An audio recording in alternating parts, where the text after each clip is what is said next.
या 3 कारणांमुळे या तारखेपासून कांद्याचे बाजारभाव पुन्हा कडाडणार। राज्यामध्ये सध्या कांद्याचे जे काही दर आहेत ते अतिशय निशंकी पातळीवरती आहे। सध्या कांद्याला त्या ठिकाणी राज्यातील ज्या महत्त्वाच्या बाजार समित्यांमध्ये त्या ठिकाणी लासलगाव असेल, पिंपळगाव, बसवत असेल, चांदवड असेल, कळवण असेल, सोलापूर असेल यासारख्या बाजार समित्यांमध्ये अतिशय निशंकी दर त्या ठिकाणी मिळतोय। जवळपास 10 ते 11 रुपये प्रति किलोचा दर मिळतोय आणि या दरामुळे त्या ठिकाणी शेतकऱ्यांचा जो काही भांडवल खर्च आहे तो देखील त्या ठिकाणी आता फिटत नाही।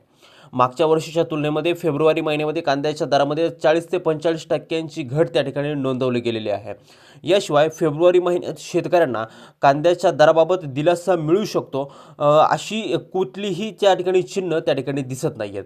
कारण की खरीप आणि रब्बीच्या कांदा लागवडीमध्ये मोठा गॅप त्या ठिकाणी पडला आहे आणि जी काही लेट खरीपचा जो काही कांदा आहे तो त्या ठिकाणी आता मोठ्या प्रमाणामध्ये बाजारामध्ये येतोय आणि याचमुळे कांद्याचे दर आहेत ते त्या ठिकाणी गडगडले आहेत।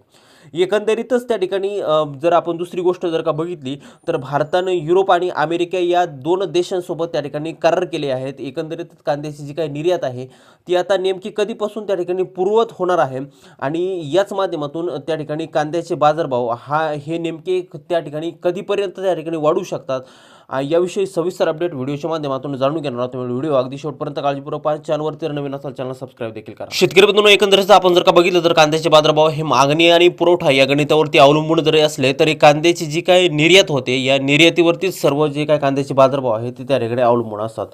दुसरी गोष्ट म्हणजे कांद्याची जी काही मार्केटमध्ये होणारी सध्याची आवक आहे, सध्या लाल कांदा हा मोठ्या प्रमाणामध्ये त्या ठिकाणी बाजारामध्ये येतोय आणि त्याचमुळे कांद्याचे जे काही बाजारभाव आहेत ते 10 ते 11 रुपयापर्यंत त्या ठिकाणी घसरलेले आहेत।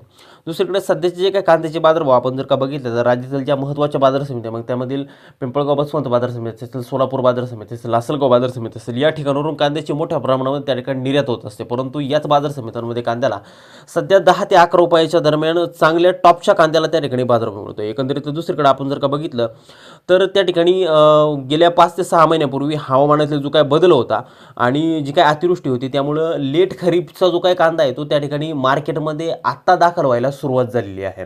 आणि दुसरीकडं जो काय रब्बीचा कांदा असतो तर रब्बीच्या कांद्याच्या ज्या काही लागवडी असतात त्या डिसेंबर ते जानेवारीमध्ये त्या ठिकाणी झालेल्या असतात आणि म्हणून हा जो काय कांदा आहे तो जवळपास एप्रिल ते मे महिन्यामध्ये त्या ठिकाणी बाजारामध्ये येतो आणि म्हणूनच या दोन्ही कांद्याच्या आवकेमध्ये त्या ठिकाणी मोठ्या प्रमाणात तफावत असल्यामुळं त्या ठिकाणी कांद्याचे काय बाजारभाव आहेत ते सध्या त्या ठिकाणी कुठलीही उच्चांकी पातळी त्या ठिकाणी गाठत नाही।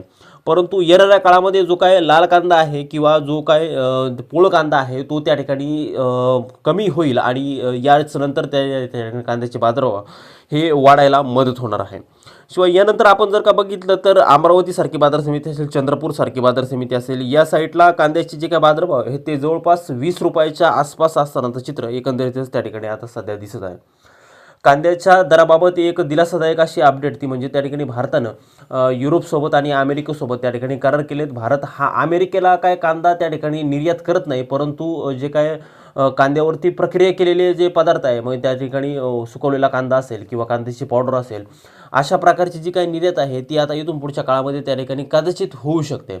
दुसरीकडे म्हणजे त्या ठिकाणी युरोपसोबत जो काय करार झाला आहे आता या करारामध्ये त्या ठिकाणी भारत युरोपचे जे काय 7 ते 8 देश आहे या देशांना त्या ठिकाणी जो कांदा आहे तो प्रक्रिया स्वरूपात त्या ठिकाणी पुरवठा करणार आहे। म्हणजे त्या ठिकाणी कांद्याची त्या ठिकाणी पावडर असेल किंवा सुकवलेला कांदा असेल आणि त्या ठिकाणी व्हिनेगारमध्ये जो काय साठवलेला कांदा असेल अशा तिन्ही प्रकारामधली जी काही निर्यात आहे ती आता मोठ्या प्रमाणामध्ये भारत हा युरोपीय देशांना त्या ठिकाणी करणार आहे आणि म्हणूनच त्या ठिकाणी प्रक्रिया केलेला जो काय कांदा आहे याच्या दरामध्ये त्या ठिकाणी प्रचंड वाढ होऊ शकते आणि ही जी काय वाढ आहे तर ही वाढ कांद्याच्या दरावरती सुद्धा त्या ठिकाणी प्रभाव टाकू शकते। दुसरीकडे बांगलादेश असेल, श्रीलंका असेल, दुबई असेल, कतार असेल या सर्व देशांमध्ये जी काय कांद्याची निर्यात आहे ती आता सध्या संथ गतीने सुरू आहे।